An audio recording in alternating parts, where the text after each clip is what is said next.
মানুষ গিয়ে বলবে যে আমার তো কোনো মতেই কুফা ছুটে না, খালি আমি যাই করি খালি ফেল করি, একটা মানে দেখে শুনে একটা পাথর দেন তো।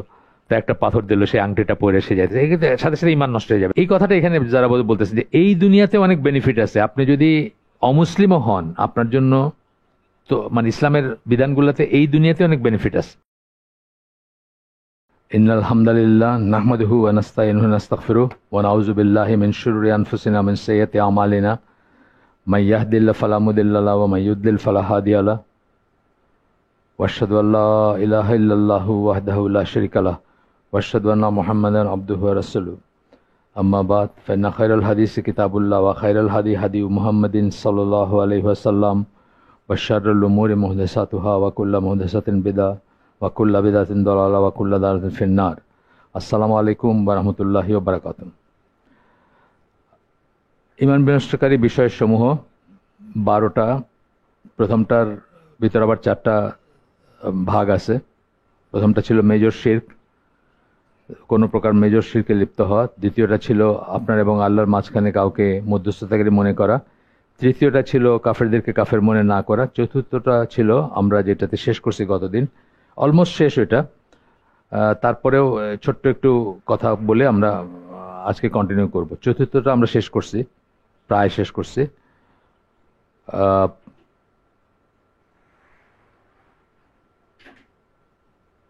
শেষ যে আয়াতটা পড়ছিলাম আমরা, সেটা ছিল সূরা নিসার 60 নম্বর আয়াত, যেখানে আল্লাহ বলতেছে তুমি কি তাদেরকে দেখছো যারা ক্লেম করে যে তারা বিশ্বাস করে যা তোমার কাছে পাঠানো হয়েছে সেটাতে, এবং তোমার আগেই যা পাঠানো হয়েছে সেটাতেও বিশ্বাস করে। অর্থাৎ ওয়াহিতে বিশ্বাস করে, আসমানি কিতাবে বিশ্বাস করে, আল্লাহর বিধিবিধান যেগুলা রাসূলের কাছে পাঠানো হয়েছে বা তার আগে সেগুলোতে বিশ্বাস করে। অথচ তারা বিচারের জন্য ফলস জাজেস, মানে যে সমস্ত বিচারক মিথ্যা বিচারক, যে সমস্ত বিচারকের কোনো অথরিটি নাই বিচার করার, তাদের কাছে যেতে চায়। অথচ তাদেরকে বলা হয়েছে সকল মিথ্যা বিচারক, মিথ্যা বিচার আচারকে রিজেক্ট করার জন্য। কিন্তু শয়তান তাদেরকে চায় যে তারা যেন পথভ্রষ্ট হয়, সেই জন্য তারা সেটাকেই প্রেফার করে। যেটার উদাহরণ হিসাবে আমরা বলছিলাম যে ওয়েস্টার্ন ওয়ার্ল্ডে যখন কোনো মুসলিম দম্পতির ভিতরে ডিসপিউট হয়, এবং আমাদের দেশেও, তারা তখন সেটেলমেন্টের জন্য কোর্টে যায়, যে কোর্টটা ওয়েস্টার্ন ল দ্বারা পরিচালিত। তো তখন কি হয়, তাদের সম্পত্তি যাই থাকুক সব 2 ভাগে ভাগ করে অর্ধেক দিয়ে দিল ওয়াইফরে, অথবা ভদ্রলোককে বাসা থেকে বাইর করে দিল, এটাই করে আর কি। তো এই আয়াতটাতে তাদের কথাই বলা হচ্ছে যে তারা ফলস জাজ, যাদের আসলে জাজ করার, বিচার করার রাইট আল্লাহ দেন নাই, তাদের কাছে যায় শয়তান। তাদের কাছে তাকে পথভ্রষ্ট করার জন্য সেটাকে সুন্দর করে দেখায় বা সেটাকেই মানে ঠিক মনে করায়, ইত্যাদি ইত্যাদি। এরপরে একটা প্যারাগ্রাফ উনি বলছেন, এই প্যারাগ্রাফটা খুব ইম্পর্টেন্ট, এটা পড়ে আমরা নেক্সট পয়েন্টটাতে যাব। উনি বলছেন যে আমরা আমাদের সকলের ভিতরে তাকায় দেখা উচিত যে জীবনের প্রত্যেকটা ক্ষেত্রে আমরা ইসলামকে অ্যাকসেপ্ট করি কিনা, গ্রহণ করি কিনা, মানি কিনা, সঠিক মনে করি কিনা, বিচারক মনে করি কিনা। বিচারক বলতে মানে ইসলামের অনুযায়ী বিচার হবে, ফয়সালা হবে, ঠিক বেঠিকের ক্রাইটেরিয়া ইসলাম থেকে নেই কিনা, নাকি অন্য কোথাও থেকে নেই। তো এইখানে এসে উনি খুব সুন্দর বলছেন, weather it be marital life, business life, social life, political life and so fourth, প্রত্যেকটা ক্ষেত্রে in all of these areas we should all make certain that we are accepting, believing and applying. Accepting একটা গ্রহণ করা, believing বিশ্বাস করতেছি যে এটাই ঠিক, এবং applying সেটাকেই করতেছি, মানে প্রয়োগ করতেছি what the Quran and Sunnah state। এটা আসলে আমাদের সবাই, আমরা যারা ইভেন এই কমিউনিটিতেও যারা আছি, আমরা কি রিয়েলি এটা বিশ্বাস করি কিনা, চাই কিনা, বা এটাই আমাদের ভিতরে আছে কিনা, নাকি শরিয়ার কথা শুনলে আমাদের গা ছমছম করে, যে আমাদের ইন্টারনেটে যা কিছু আমরা দেখি, আমাদের ফেসবুক, আমাদের ইনস্টাগ্রাম বন্ধ হয়ে যাবে, এইটার জন্য একটা ভয়ঙ্কর একটা চিত্র মাথায় আসে কিনা, সেটা চিন্তা করে দেখা উচিত আর কি। এটার সাথে আমরা আরেকটা জিনিস বলছিলাম গতদিন, আমার মনে হয় বলছিলাম যে ইসলাম কোনো ওভারকোটের মতো না, যে এটাকে পার্লামেন্টে ঢোকার আগে বাইরে ক্লোকরুমে রেখে যাব, পার্লামেন্টে ইচ্ছা মতো আইন প্রণয়ন করব, আবার বাইরের সময় ইমানটা বা ইসলামটাকে পড়ে বাইর হব, সেরকম কোনো জিনিস না। এটা একজন জার্মান কনভার্ট, ইসলামের মানে কনভার্টেড মুসলিম, ওনার একটা বইয়ে এই কথাটা উনি বলছেন। আমার খুব পছন্দ হয়েছিল বইটার এই বক্তব্যটা পার্টিকুলারলি। বইতে ফ্ল আছে, কিন্তু এই বক্তব্যটা খুব সুন্দর বলছিলেন উনি। আচ্ছা, যাই হোক, 4 নাম্বারটা আমরা তাহলে শেষ করলাম, আগেই শেষ করছি, আর একটু জাস্ট রিক্যাপ যেটাকে বলে সেটা করলাম। আপনার 5 নাম্বার পয়েন্টটা ঈমান বিনষ্টকারী বিষয় আজকে শুরু করতেছি, যে সেটা হচ্ছে যে আল্লাহ রসুল যে নিয়ে আসছিলেন, যেটা দিনের অবিচ্ছেদ্য অংশ, দিনের থেকে এটা আলাদা করা যাবে না, এই ধরনের একটা অংশ, সেটাকে অপছন্দ করা। এমনকি যদি আমরা সেটা নিজেরা করিও, এমন সময় দেখা যায় যে আমরা কাজটা করতেছি কিন্তু জিনিসটাকে মানে অপছন্দ করে করতেছি, সেটা বলছেন এখানে। সূরা মুহাম্মাদের 8 নম্বর 9 নম্বর আয়াত কোট করতেছেন, বলতেছেন কিন্তু যারা যারা অবিশ্বাসী, কিন্তু যারা বিশ্বাস করে না বা অবিশ্বাসী, তাদের জন্য রয়েছে ধ্বংস, এবং আল্লাহ তাদের সব কাজকে ব্যর্থ করে দিবেন, নিষ্ফল করে দিবেন। এটা এই জন্য যে তারা আল্লাহ যা নাজিল করছিলেন সেটাকে ঘৃণা করত, অপছন্দ করত। So he has made their deeds fruitless, সেই জন্য আল্লাহ তাদের কাজকে নিষ্ফল করে দিছেন। তো এইটা কি বলছেন, যে আল্লাহ যা নাজিল করেছেন সেটাকে ঘৃণা করতে দেখে তাদের কাজকে নিষ্ফল করে দিছেন আল্লাহ, এবং ফ্রুটলেস করে দিছেন। ডিডস অনেক সময় ভালো কাজ করে, কাফেররাও ভালো কাজ করে বা অবিশ্বাসীরাও ভালো কাজ করে না তা না, অন্য কোনো রিজনে করে। আপনি দেখবেন ইন্ডিয়াতে কিছু মানুষ আছে, তারা চিকিৎসা বিজ্ঞানটাকে তাদের গড মনে করে, মানে তার পেশাটাকে সে গড মনে করে, এই জন্য খুব সিনসিয়ারলি তার পেশার কাজ করতেছে, কিন্তু তার জন্য কোনো আখেরাতে কিছু থাকবে না। এটাই এই সমস্ত আয়াতের মিনিং আর কি।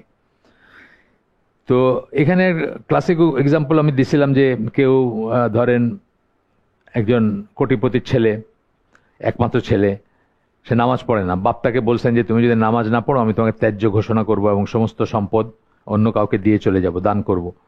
তখন সে নামাজ পড়তে শুরু করলো বাপের সাথে, কিন্তু সে খুবই অপছন্দ করে। এই একই জিনিস পর্দার ব্যাপারে দেখা গেছে, যে অনেক অনেক মেয়েরা তাদের হাজবেন্ডের জন্য পর্দা করে অথবা চাকরির জন্য পর্দা করে। খুব আনফর্চুনেট সেটা। আমাদের এখানে একটা ঘটনা ঘটছে, যে আমাদের স্কুলের টিচার ছিলেন আমাদের এক গার্ডিয়ানের ওয়াইফ, তারপরে তো চাকরি শেষ হয়ে গেছে, চাকরি এখান থেকে ছেড়ে চলে গেছেন হাজবেন্ড। তো পরে শুনলাম যে ওদের ডিভোর্স হয়ে গেছে এবং মহিলা জাস্ট আগের যে ফর্মে ছিলেন সেই ফর্মে ঘুরে বেড়াইতেছেন, ওনার হাজবেন্ড আমাকে বলছেন আর কি। এই যে একটা উদাহরণ, যে উনি হয়তো চাকরির জন্য বা হাজবেন্ডের জন্য বাধ্য হয়ে পর্দা করছেন, যে এনভায়রনমেন্টে পর্দা না করলে থাকা যাবে না সেই এনভায়রনমেন্টে পর্দা করছেন, কিন্তু আসলে উনি এটাকে মন থেকে পছন্দ করেন নাই, অপছন্দ করছেন। এই দুটো এক্সাম্পল দিলাম, দুই ধরনের আর কি। আর এই প্রসঙ্গে আচ্ছা, সূরা মুহাম্মাদের 8-9 নম্বর পড়লাম, আরেকটা আয়াত আছে সেটাও পড়ি, 28 নম্বর আয়াত। সেখানে বলতেছেন আল্লাহ যে কোন একটা ইসের মানে কোন একটা এর আগের আয়াতে বা এর আগে অন্য কোন একটা প্রসঙ্গ থেকে বলতেছেন, this is because they followed that which angered Allah. তারা ওই সমস্ত জিনিস অনুসরণ করতো যেটা আল্লাহকে রাগান্বিত করতো, and hated that which pleased him, এবং সেই সমস্ত জিনিসকে ঘৃণা করতো যেটা আল্লাহকে সন্তুষ্ট করে। আল্লাহকে কি সন্তুষ্ট করে? এবাদতের কাজগুলা, ধরেন ফরজ কাজগুলা সবচেয়ে পছন্দনীয় আল্লাহর কাছে কি? আমরা যে ফরজ কাজগুলো যেগুলো আল্লাহ আমাদের জন্য ফরজ করছেন সেটা আল্লাহর কাছে সবচেয়ে পছন্দনীয় কাজ। দেন কি নফল কাজগুলা বা সুন্নাহ কাজগুলা, যেগুলা রিকমেন্ডেড বা সুপার নিউমারারি, বেশি অতিরিক্ত করবেন আপনি, সেগুলো আল্লাহর পছন্দনীয় কাজ। তো সেগুলা তারা অপছন্দ করত, এবং আল্লাহকে যা রাগান্বিত করতো, রাগান্বিত কি করতো? যা কিছু আল্লাহ নিষেধ করছেন সেটা করা মানে আল্লাহকে রাগান্বিত করা বা আল্লাহর বিরুদ্ধাচরণ করা, সেইগুলা তারা অনুসরণ করত, সেই কাজগুলো করতো। আমাদের সমাজে যে চারিদিকে তাকায় দেখেন, আমরা কিন্তু বেশিরভাগ সেই কাজগুলোই করি, আল্লাহকে রাগান্বিত করে কাজগুলোই করি। এবং 1% মানুষ নাকি জামাতে সালাত আদায় করে, আর 3% জামাত না হইলেও 5 ওয়াক্ত সালাত পড়ে আউট অফ 90% মানুষ আমাদের দেশে মুসলমান। বাকিদের অবস্থা তো সেটাই, যে যেটা আল্লাহ পছন্দ করেন সেটা তারা অপছন্দ করে, যা আল্লাহকে রাগান্বিত করে সেটা তারা করে। আচ্ছা, তো এই দুটা আয়াত কোট করছেন। তো এখানে আমি একটা উদাহরণ দিয়েছিলাম, এটা বিদেশি একজন স্কলারের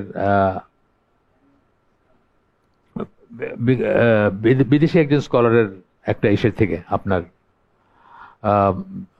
বিদেশি একজন স্কলারের একটা লেখার থেকে একটা উদাহরণ দেই আমি, সেটা উনি বলছেন যে মক্কার মদিনার মুশরিক বা কাফের বা মুনাফিকরা এটা নাকি জিজ্ঞেস করতো যে আহ, তোমরাও ভালো কাজ করবে, আমরাও ভালো কাজ করব, তোমাদেরটা কিয়ামতের দিন মিজানে ওয়েট বিয়ার করবে, আমাদেরটা নাকি কোনো ওজন থাকবে না, এটা কি করে সম্ভব, আমরা তো ভালো কাজ করতেছি।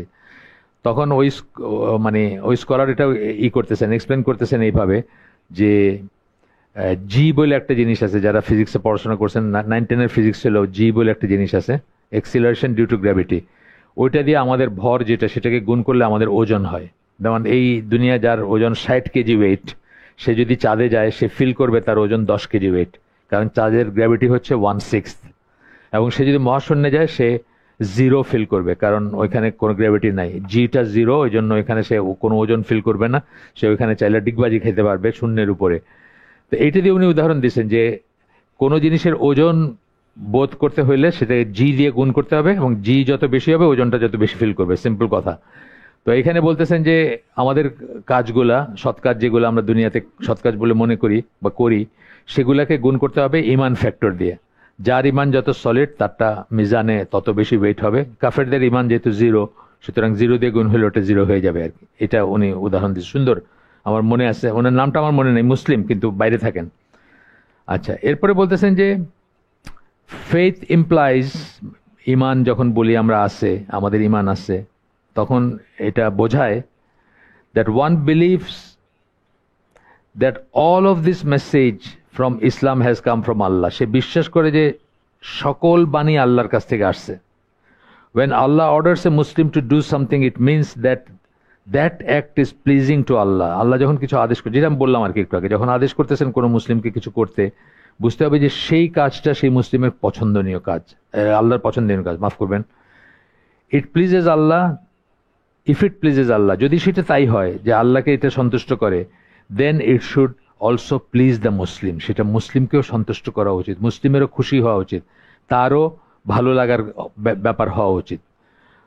এরপর একটু স্কিপ করে আবার পড়তেছি আমি আবার, even if he should slip and perform that prohibited act, he will still detest it because he will know that it is wrong. এইখানে একটা কথা বলতেছেন যে আমরা তারপরেও কি, আমরা একদম পারফেক্টতম মুসলিম যদি হইতে চাই, তারপরে হয়তো আমরা কখনো স্লিপ বলতে SLIP, পা পিছলায়া বা পদস্খলন যেটাকে বলে, আমরা হয়তো একটা গুনার ভিতর চলে যাব। কিন্তু যদি যাইও, এটা আমাদের কাছে সবসময় পীড়া দিবে, আমাদের ভিতরে কষ্ট দিবে, আমাদের ভিতরে গিল্টি ফিলিং থাকবে, আমরা জানবো যে এটা রং, এটা করা উচিত হয় নাই। এরকম একটা হাদিস আসছে যে যতক্ষণ একজন মুমিন তার মনে একটা খারাপ কাজের জন্য অনুশোচনা আসে, ততক্ষণ বুঝতে হবে তার ইমান আছে। যেদিন সে ওটাকে একদম ডাল ভাত বানায় দিবে, সেদিন বুঝতে হবে যে তার আর ইমান নাই। এইটারই আরেকটা ভাবে বলা হচ্ছে যে আরেকটা হাদিস আছে যেখানে বলছেন যে খারাপ কাজ ঘটতে দেখলে আপনি হাত দিয়ে এটাকে স্টপ করার চেষ্টা করবেন। হাত দিয়ে যদি পারেন না, আপনার ক্ষমতা নাই, তাহলে মুখ দিয়ে করবেন। মুখ দিয়ে করারও যদি ক্ষমতা না থাকে, তাহলে মনে মনে ঘৃণা করবেন। এই হাদিসটা আমি হয়তো 5-6 বছর বয়স থেকে জানি, কিন্তু তারপরে একটা লাইন আছে যেটা কোনোদিন এইভাবে চিন্তা করি নাই, মানে রিসেন্ট টাইমে, ধরেন হয়তো 5 বছর 10 বছর আগে মাথায় আসছে, যেটা বলতেছেন and that is the least of iman, মানে ইমানের সর্বনিম্নই হচ্ছে এটা যে আপনি মনে মনে ঘৃণা করবেন। তার মানে কি এর নিচে কোনো ইমান নাই? তাহলে আপনার সামনে একটা খারাপ কাজ হচ্ছে, যে কোনো কিছু হোক, সেটা একটা কেউ খুব জোরে গান বাজাচ্ছে বা গান বাজাচ্ছে, কেউ নাচতেছে, কেউ বিড়ি খাচ্ছে, মানে যে কোনো খারাপ কাজ যেটা দেখেন, সেটা দেখে আপনার মনে, আপনি কিছু করতে না পারলে আপনার মনে অবশ্যই খারাপ লাগা উচিত। যদি না লাগে তাহলে বুঝতে হবে আপনার ইমান নিয়ে সমস্যা আছে, চিন্তা করতে হবে, আপনার নিজেকে নিয়ে চিন্তার ব্যাপার আছে। তা এই ধরনের জিনিস বলতেছেন, যে সমস্ত জিনিস আমরা করি, আপনার যে সমস্ত জিনিস আমরা অপছন্দ করি, তার উদাহরণ দিতে দিতে এক জায়গায় বলতেছে যে বলতেছে হিজাবের কথা বলতেছেন, যে হিজাব একটা জিনিস, যেমন যে এটা অনেক মুসলিম মহিলার ডিসপাইস, যেটা বলতেছে মানে মনের থেকে অপছন্দ করেন, বা এমনকি একটা ইয়াং মেয়েকে যদি তারা করতে দেখেন, হঠাৎ করে হিজাব করতে, তোমার কি হয়েছে এটাও জিজ্ঞেস করেন, মানে তোমার সমস্যা কি, বা তোমারে কোন বাগে খাইলো, এরকম একটা সেন্স আর কি। তো এটা বলতেছেন। তো এরপর বলতেছেন, হিজাবের কথা বলতেছেন, this by itself should be sufficient to make every true Muslim woman love and adhere to the proper dress. কেন? মানে আল্লাহর কাছে এটা প্লিজিং, আল্লাহ চাইছেন এটা আমরা করি, সেই জন্যই তার কাছে হইতে পারত। আর তারপরে বলতেছেন যে second, it is beneficial for them in both this life and the here after, এবং দ্বিতীয়ত হচ্ছে এটা এই জীবনে এবং হিয়ার আফটারে বেনিফিশিয়াল। আপনাদেরকে আমি একটা অনেকবারই বলছি হয়তো, স্টেলা হোয়াইট বলে একজন মহিলা, এটা ইউকের পত্রিকায় আসছিল পেপারে, আমার কাছে লিঙ্ক আছে, কেউ চায় নিয়েন, যদি চান আমি এখানেও দিতে পারবো পরে, ওই ইসের লিঙ্কটা আছে, যে এখনও খবরের কাগজের ওই আর্টিকেলটা পাবেন। উনি কিন্তু ক্যাথলিক খ্রিস্টান ছিলেন, কেন্ট বলে একটা জায়গায় ইউকেতে, ওইখানে থাকেন। উনি হিজাব নেকাব করতেন, মানে বোরখা পরতেন এবং নেকাব করতেন, ফেস ঢেকে রাখতেন আর, কিন্তু উনি কিন্তু মুসলিম ছিলেন না। এই কথাটা এখানে যারা বলতেছে যে এই দুনিয়াতে অনেক বেনিফিট আছে, আপনি যদি অমুসলিমও হন আপনার জন্য, তো মানে ইসলামের বিধানগুলোতে এই দুনিয়াতে অনেক বেনিফিট আছে, প্র্যাগম্যাটিক বেনিফিট, যেটা মানে প্র্যাকটিক্যাল বেনিফিট, আপনি হয়তো বিশ্বাস করেন না, তারপরেও এটা এই মহিলা বলছেন। এবং নিউজিল্যান্ডের একজন কনভার্টেড মুসলিমার একটা ইন্টারভিউ দেখছিলাম, উনি বলছেন যে ইসলামে আল্লাহ বিশ্বাস না করলে, রাসূলে বিশ্বাস না করলেও প্র্যাকটিক্যাল রিজনসে ইসলামের বিধিবিধানগুলো মানুষ মানা উচিত। মানুষ যদি একটু জানতো, একটু খেয়াল করতো, তাহলে তারা মানতো। তো এই ব্যাপারটা আর কি এখানে উনি বলতেছেন, সেম জিনিস, যে এই দুনিয়াতেও আছে আর হিয়ার আফটার যে বিশ্বাস করে তার জন্য তো আখেরাতে বেনিফিট আছে। যখন আল্লাহ বলতেছেন যে একটা জিনিস করো, পর্দা করো, তখন সেটারই, কিন্তু এটা দেখা যায় বহু বহু মুসলিম মেয়েরা আমাদের দেশে দেখবেন, অনেক অনেক মানুষ আছে যারা এটাকে খুবই অপছন্দ করে এবং খুবই ঘৃণা করে আর কি।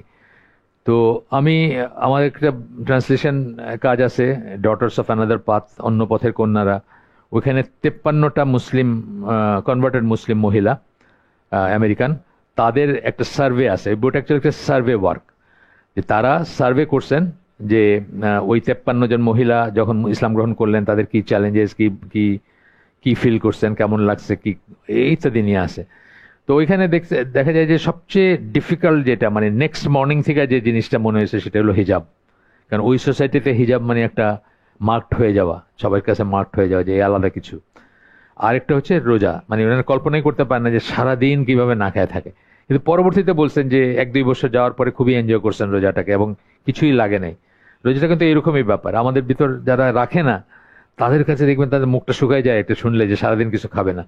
কিন্তু যারা রাখে তাদের দেখবেন যে সমস্ত কাজ করে যেতেছে, কোনো সমস্যা নাই তাদের, ইভেন যুদ্ধ পর্যন্ত করতে রেডি হইতেছে, যে কোনো সমস্যা নাই রোজায়। যাই হোক, এইটা গেল। তারপরে বলতেছেন যে এইরকম কমন এক্সাম্পল, হিজাবটা একটা এক্সাম্পল বলছেন, যে অনেকে বাধ্য হয়ে করে, কোনো একটা সোসাইটিতে বাধ্য হয়ে করে, কোনো একটা জায়গায় বাধ্য হয়ে করে। যেমন সৌদি আরবে যাওয়ার আগে দেখবেন প্লেনে পরিডর নিতেছে সবাই। তারপরে আমি ইরানে একবার একটা চাকরি করতে গেলাম, যদিও ইরানের ব্যাপারটা আলাদা, ওইটা আমি কাফের পয়েন্ট অফ ভিউতে বলতেছি। বোম্বে থেকে ফ্লাইট ছিল, এই যে লিপস্টিক টিপস্টিক মাখা মহিলা উঠছে, একদম উগ্র সাজ, ঠিক তেহরানের ধরেন 1 ঘন্টা আধা ঘন্টা আগে একটা বোরখা টোরখা পইরা শেষ আর কি। মানে এইটা আর কি, যে অপছন্দ কইরাও, মুসলিমও কেউ এরকম করতে পারে, যে অপছন্দ করে কিন্তু সে বাধ্য হয়ে একটা সোসাইটিতে পর্দা করতেছে। আমার ফ্রেন্ডের চাচি ছিলেন খুব ফার্স্ট লেনে ঢাকাইয়া, তো ওনার শ্বশুরবাড়ি হলো কক্সবাজারে। তো কক্সবাজারের শাশুড়ির সাথে যখন উনি এমনি স্লিভলেস পরে ঘুরতেন, যখন কক্সবাজারের শাশুড়ির সাথে দেখা করতে যেতেন তখন পুরা একদম মানে বোরখা উইথ ওই মুখের ঢাকনি ঢুকনি নিয়ে যাইতেন আর। এইটা হচ্ছে সেটার উদাহরণ আর, যে আপনি অ্যাকচুয়ালি করেনও যদি, তখন একসময় করতেছেন না, ওই মহিলাকে তো একসময় পর্দা করতেছেন কিন্তু মনে মনে ঘৃণা করতেছেন, ওনার জন্য উনি হয়তো ইসলাম থেকে বাইর হয়ে গেছেন আর কি, বাইর হয়ে যাবেন। তো এখানে বলতেছেন আরেকটা এক্সাম্পল, এটা না বললেই নয়, যদি এটা আমি অনেকবার বলছি, তারপরেও পলিজিনি, যেটা পলিজিনি মানে একটা পুরুষ একাধিক বিয়ে করতে পারে।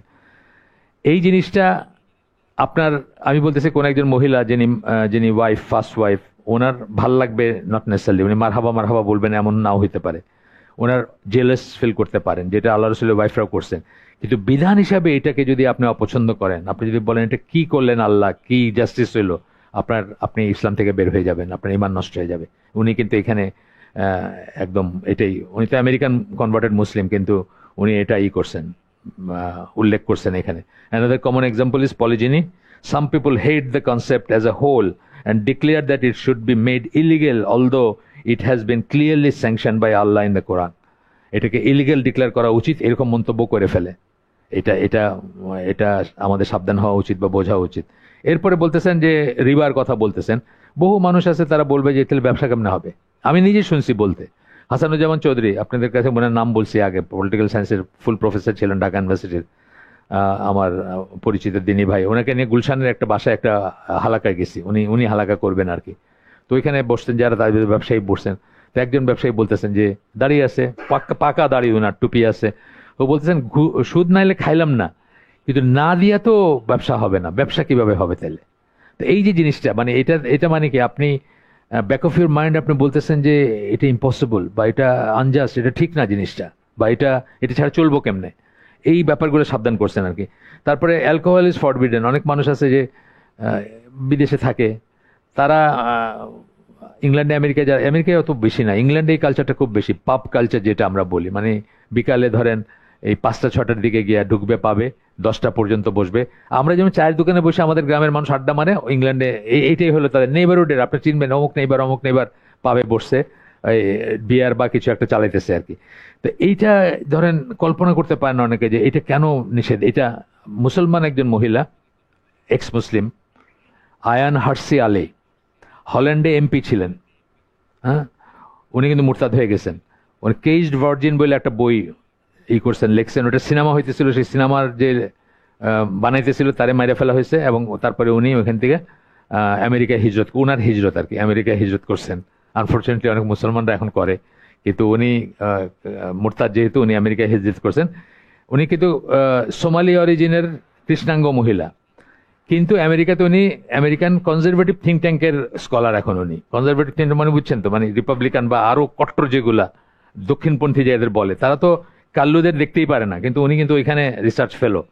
তো এই যেমন ওনার ওনার মেইন অভিযোগ ছিল যে সন্ধ্যার পরে 1 শট 2 শট মানে এতে ইচ্ছে করতেই পারে, এইটা কেন ফরবিডেন, মানে এটার ভিতর দোষ কি আর কি, এটা ওনার যুক্তি ছিল। আয়ান হার্সি আলী, আপনারা দেখেন, সার্চ দিলে হার্সি উইথ এইচ, মানে দেখবেন ওনার চলে আসবে। একই ব্যাপার ডেটিং, মানে ডেটিংটা একটু ডাইল ভাত না সারা দুনিয়া, আমাদের দেশে হয়ে যেতেছে আস্তে আস্তে। তো আসমা গুল বলে এক মহিলা আছেন, আমেরিকা থাকেন, একজন আর্মি জেনারেলের, পাকিস্তানি আর্মি জেনারেলের মেয়ে, এক্স জেনারেলের মেয়ে। উনি তো হালাল ডেটিং এর উপর বই লিখে ফেলছেন, মানে ডেটিংটা কি করে হালাল করা যায় আর কি কি করলে হালাল হবে আর কি ওটা। তো বাংলাদেশেও একজন আছে, তার আমার সাথে ব্লগিং করতো এক সময়, ইসে সামওয়ারেন ব্লগে এবং ইসেও, এই ওইটার নাম কি, সোনার বাংলা, জামাতি ইসলামের মানুষদের যারা পরিচালিত যে ব্লগ ছিল, ওখানে ব্লগিং করতে এক সময়। তো সেও একটা বানাইছে, শর্ট ফিল্ম বানাইছে আর কি। ফুড কোর্টে একটা হিজাবি মেয়েকে সে প্রস্তাব দিতেছে, একজন ছেলে, ইয়াং ছেলে। তো উনি বলছে আপনি আমার আব্বির সাথে কথা বলেন আর কি, এইভাবে আমাদের সাথে কথা বলা হারাম, মানে হালাল ডেটিং এর একটা কনসেপ্ট আর কি। তো যাই হোক, এখন এখন দুনিয়াতে সবকিছু যদি আমরা ওদের মতো করতে যাই, আমরাও চেষ্টা করবো যে এগুলাকে কিভাবে একটু জায়েজ করে নেওয়া যায় আর এইরকম বলছেন অনেক। গেল, it is one of the conditions of the testimony of faith that, আপনার শাহাদার একটা শর্ত হচ্ছে এটা, one also loves what the testimony implies, শাহাদা যা বলে সেটাকে আপনি ভালোবাসবেন, এটা হচ্ছে শাহাদার শর্ত। শাহাদার আমরা এখানে পড়ছি 9টা শর্ত আছে, তার ভিতর সবচেয়ে মানে সবচেয়ে কি বলবো, মানে কোর ভ্যালুজের হলো এটা আর কি, এই শর্তটা, যে শাহাদা যা চায় সেটাকে আপনি ভালোবাসবেন, শাহাদাকে যারা ভালোবাসবে তাদেরকে ভালোবাসবেন, এবং বাই এক্সটেনশন আল্লাহ যা ভালোবাসেন সেটাকে ভালোবাসবেন, আল্লাহ যা ভালোবাসেন না, অপছন্দ করেন সেটাকে অপছন্দ করবেন, মানে আলটিমেটলি আল ওয়ালা ওয়াল বারা। তা আমরা বলছিলাম যে এটা আলটিমেট অফ তাওহীদ হচ্ছে যে আপনার ভালো লাগা এবং খারাপ লাগা সব আল্লাহর এক্সিসে থাকবে। আল্লাহ যেটাকে ভালো বলছেন, অথবা আল্লাহর যেটা ভালো লাগে, আল্লাহকে যেটা প্লিজ করে সেটা আপনার ভালো লাগবে, এবং যা কিছু আল্লাহ অপছন্দ করেন বা আল্লাহ যা কিছু নিষেধ করছেন সেটা আপনি অপছন্দ করবেন। আল ওয়ালা ওয়াল বারা, আলটিমেট অফ তাওহীদ আর কি, যে ওইটা হবে আল্লাহর এক্সিসে আপনার সমস্ত ভালো লাগা এবং খারাপ লাগা থাকবে, which includes all of the beliefs and laws of the religion of Islam। এই যে কথাটা বললেন যে শাহাদার শর্তর ভিতরে একটা হচ্ছে যে শাহাদা যা কিছু মানে ইমপ্লাই করে, যা কিছুর দিকে আপনাকে ডাকে, তার সবকিছুকে আপনি ভালোবাসবেন বা সবকিছুকে আপনি পছন্দ করবেন। All of the beliefs and lodge of the religion of Islam, beliefs বিশ্বাস বললেন একটা, লজ নিয়ম কানুন, হ্যাঁ নিয়ম কানুন, ফিক বা আইন, ইসলামী আইন বলেন, ডুজ অ্যান্ড ডু নটস যেগুলো আছে সেগুলোকে আপনি ভালোবাসবেন। গেল, তাহলে আমরা 5 নম্বরটা শেষ করলাম। 6 নম্বরটাতে আমরা আসলাম যে ইসলামের কোনো অবিচ্ছেদ্য অংশ, মানে ইসলামের যেটা অংশ ইসলামের বাইরে, ধরেন ফর এক্সাম্পল আপনি এখন একটা আহ, উদ্ভট একটা জামা পরে রাস্তায় হাঁটলেন, কেউ আপনাকে হাসি ঠাট্টা করলো, এটা ইসলামের জন্য করে নাই, এটা আপনার উদ্ভট জামা পরছেন দেখা করছে। জোকাররা পরে না রাস্তায়, ওই যে আগে, এখন এখন বোধহয় নাই, আগে দেখতেন যে কোনো একটা কিছু একটা আইসক্রিম বা কোনো একটা কিছুর অ্যাডভার্টাইজ করতে নামাই দিল রাস্তায় একটা লোকরে, ওই উদ্ভট একটা কাপড় পরে, এটা দেখে কেউ হাসতেছে, এটার সাথে কিন্তু ইসলামের কিছু নাই। কিন্তু ইসলামকে রিপ্রেজেন্ট করে এমন জিনিস নিয়ে যদি আপনি হাসি ঠাট্টা করেন, তাহলে আপনার ইমান নষ্ট হয়ে যাবে, আপনি ইসলাম থেকে বের হয়ে যাবেন, সাবধান হওয়ার ব্যাপার আছে। মালয়েশিয়ানদের, ইন্দোনেশিয়ানদের কিন্তু ওই দাড়িটা কত সুন্দর হয় না, খেয়াল করলে দেখবেন যে 3-4টা দাড়ি এখানে ঝুলে আছে, তা আপনি বলেন দেখো ছাগলের মতো লাগতেছে দেখতে, এটা একটা উদাহরণ জাস্ট দিলাম। অথবা কেউ বোরখা পরতেছে, বোরখা যারা পরে তাদেরকে, যারা বোরখা পরে না, যারা আলোকিত এনলাইটেন্ড আমাদের দেশে আছে না, চেতনাপন্থী অথবা আপনার কি বলে রবীন্দ্রিক জীবনযাপন করে, তারা হয়তো তাদেরকে দেখে হাসি ঠাট্টা করতেছে, দেখো কি মানে আমাদের রাষ্ট্রযন্ত্রের হাইয়েস্ট লেভেল থেকে বোধহয় বোরখা নিয়ে কি একটা আছে জানি, বোরখা নিয়ে কি একটা একটা ফান আছে, এটাকে তাবু বলছেন অথবা হ্যাঁ টেন্ট না, হ্যাঁ এই তো পিছনে উকিল সাহেব সাক্ষী দিচ্ছেন, টেন্ট বলছেন, এটা এটা আছে হাইয়েস্ট লেভেল থেকে, এইটা হচ্ছে সেটা যেটা আপনার ইমান নষ্ট হয়ে যাবে আপনি যদি এটা নিয়ে হাসি ঠাট্টা করেন। তো আমাদের দেশে তো কত মানে এটা বলেই, বোরখার নিচে খামটা নাচে, হ্যাঁ, মনের পর্দা আসল পর্দা, বাইরের পর্দা হটাও রে, মানে এগুলা হইলো সব বিদ্রুপ করে। এছাড়া দাড়ি নিয়ে অনেক হাসি ঠাট্টা বিদ্রুপ আছে। টাকনুর উপরে কাপড় আরেকটা হলো খুব, যেটা কমন চোখে পড়ে আর কি। তারপরে সেপ্টেম্বর 11-এর পরে আপনি জানেন সেপ্টেম্বর 11 যারা হোতা ছিলেন, মানে যারা অন্তত ফুট সোলজার ছিলেন, পেছনে অনেক কথা থাকতে পারে, কিন্তু এনারা যে ছিলেন এটা কোনো সন্দেহ নাই। মোহাম্মদ আতা বা এই ধরনের যারা ওটার লিডার ছিলেন, তাদের ইন্টারভিউ তুলে দিয়েছিল যে তারা জান্নাতে গেলে 70টা হুর 72টা হুর পাবেন, এইসব কথাবার্তা তুলে দিয়েছিল। মানে এগুলো তো এগুলো নিয়ে অনেক মুসলিমরা ফান করছে, কিন্তু ওই ইয়াং কাউরে বলছে কি তোমার কি হুর পাওয়ার ইচ্ছা আছে, যাইবা নাকি কোথাও, এরকম করে ফান করতেছে। ইট ইজ ওয়ান থিং যে আপনি বললেন যে সেপ্টেম্বর 11 কাজটা ঠিক হয় নাই, সেপ্টেম্বর 11 অ্যাকশনটা ঠিক হয় নাই, অনেক এমনি মানুষ মারা গেছে, ঠিক আছে আপনি এটা সমালোচনা করতে পারেন, এইটুক পর্যন্ত ঠিক আছে। কিন্তু আপনি করতেছেন কি সমালোচনা, আল্লাহর একটা ওয়াদাকে কিন্তু আপনি হাসি ঠাট্টা করতেছেন। এই হুরের ইটা কি আল্লাহর ওয়াদা না? আল্লাহর প্রতিটি ওয়াদা সত্য, এটা বুঝতে হবে। আপনি সেটাকে নিয়ে হাসি ঠাট্টা করতেছেন, আপনি বলছেন কি মেয়া হুর পাইবা না, হুর পাইতে ইচ্ছা করেন নাকি, যাইবা নাকি কোথাও যাইবা, মানে জিহাদে যাইবা বা এরকম। জিহাদও একটা ইবাদত, হুরও একটা আল্লাহর মানে কি বলবো, মানে ওয়াদা অথবা আল্লাহর হ্যাঁ, আল্লাহ প্রমিস করছেন আপনাকে যে আল্লাহ এটা দিবেন আপনাকে, বা আল্লাহ একটা একটা কথা, সেটাকে নিয়ে আপনি ঠাট্টা করতেছেন, আপনার ইমান নষ্ট হয়ে যাবে। এইরকম কথাগুলো আসছে এখানে। এই উপলক্ষে 2টা আয়াত কোট করতেছেন। একটা হচ্ছে 2টা আয়াত পরপর, সরি একসাথে, সূরা তাওবার 65-66 নম্বর আয়াত, যেখানে আল্লাহ বলতেছেন তুমি যদি তাদেরকে জিজ্ঞেস করো কোন একটা ঘটনার ব্যাপারে, বলতেছেন আল্লাহ, ঘটনা মানে কি, তারা হাসি ঠাট্টা করছিল। এটার আচ্ছা আমি ব্যাকগ্রাউন্ডটা আগে বলি, তারপর আয়াতটা বলি। ব্যাকগ্রাউন্ডটা হচ্ছে যে তাবুকের যুদ্ধে যাচ্ছিলেন সাহাবীরা, অনেক লম্বা পথ ছিল, অনেক কষ্টের জার্নি ছিল। আপনারা জানেন যে বড় একটা বাহিনী ছিল এবং অনেকের জুতা ছিল না, জুতা বা স্যান্ডেল ছিল না, তারা বস্তা পেঁচায়, বালুর উপরে বস্তা পেঁচায় হাঁটতেছিলেন, যাদের বাহনও ছিল না, কষ্টের ছিল অনেক। তো রাস্তায় রাস্তায় কিছুক্ষণ কিছু সময় পরে বা একটা ডিস্টেন্সের পরে তারা রেস্ট নিতেন, কোনো একটা ছায়া বা কিছু পাইলে সেখানে রেস্ট নিতেছেন। এইরকমই একটা গ্রুপের ভিতরে, গ্রুপে বসছেন, একটা গ্রুপের ভিতরে এই তোমাদের মানে কার কার ইমান বাড়ে, মানে আয়াত নাজিল হইলে কার কার ইমান বাড়ে, এইরকম কিছু নিয়ে হাসি ঠাট্টা বা একটু লাইট কথাবার্তা বলতে শুরু করছেন আর কি। অর্থাৎ এটা নিয়ে হাসতেছেন আর কি, বাড়ছে ইমান বাড়ছে বাড়ে, মানে এইরকম একটা কথা। তো একজন সাহাবী উঠে দাঁড়াইছেন, উনি বলছেন যে আমি তোমাদের সাথে বসবো না, আমি রাসূলের কাছে যাচ্ছি এবং গিয়ে বলতেছি তোমরা কি নিয়ে মানে হাসি ঠাট্টা করতেছো বা লাইটলি কথা বলতেছো, ফ্রিভোলাস টক আর কি, আমি আমি আমি উঠে যাচ্ছি। তো তখন উনি দেখছেন আল্লাহ আল্লাহ রাসূলকে জানাই দিয়েছেন এবং এই 2টা আয়াত নাজিল হয়েছে তখন আর কি। এটা আমাদের জন্য খুব ভয়ঙ্কর একটা ব্যাপার, পরে বলতেছি।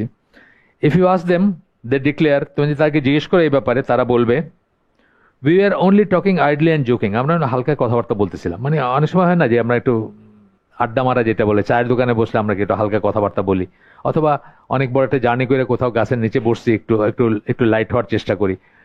ইন ইটসেলফ এটা কোনো দোষের কিছু না, কিন্তু কি নিয়ে লাইট হওয়ার চেষ্টা করতে, সেটা হলো যে এইসব আল্লাহ, তখন আল্লাহ জিজ্ঞেস করতেছেন, ইসেকে বলতেছেন, রাসূলকে বলতেছেন, জিজ্ঞেস করতেছে was it Allah and his verses and his messenger that you are mocking, তোমরা কি আল্লাহকে নাকি আল্লাহর আয়াতসমূহ, নাকি তার রসুলকে নিয়ে হাসি ঠাট্টা করতেছিল? কোনটা নিয়ে হাসি ঠাট্টা করতেছিল? প্রশ্ন করতেছেন, মানে আসলে এই ব্যাপারগুলো নিয়ে তার কথা বলতেছিল। আয়াত নাজিল হইলে কার ইমান বাড়ে, কার কার বাড়ছে বলো তো, মানে ওই অনেকটা যে বললাম হুর পাইবা কে যাইবা, এরকম কথাই আর কি।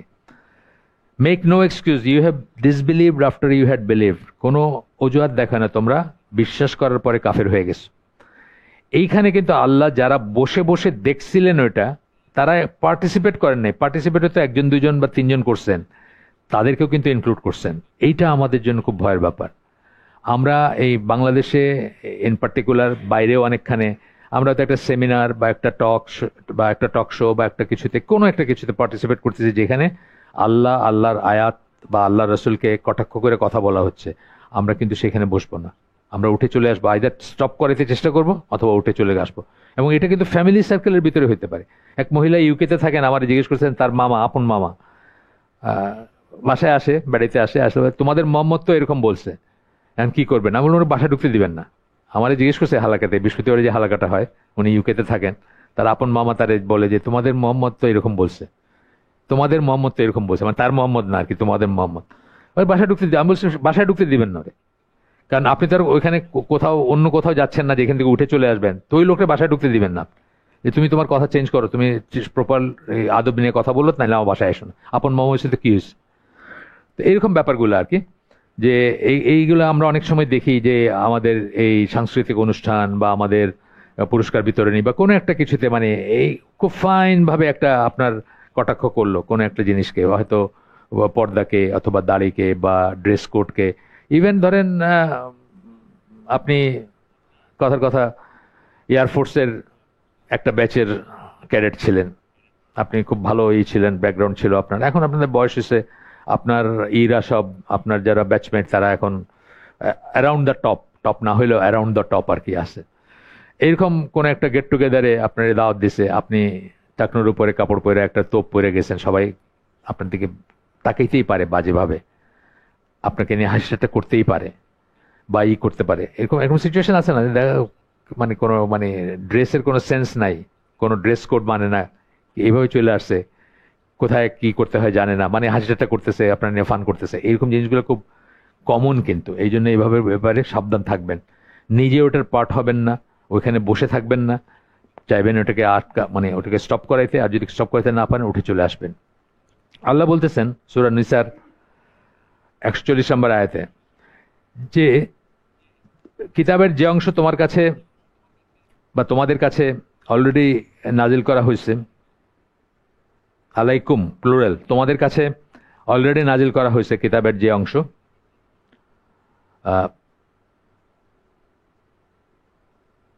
তখন বলতেছেন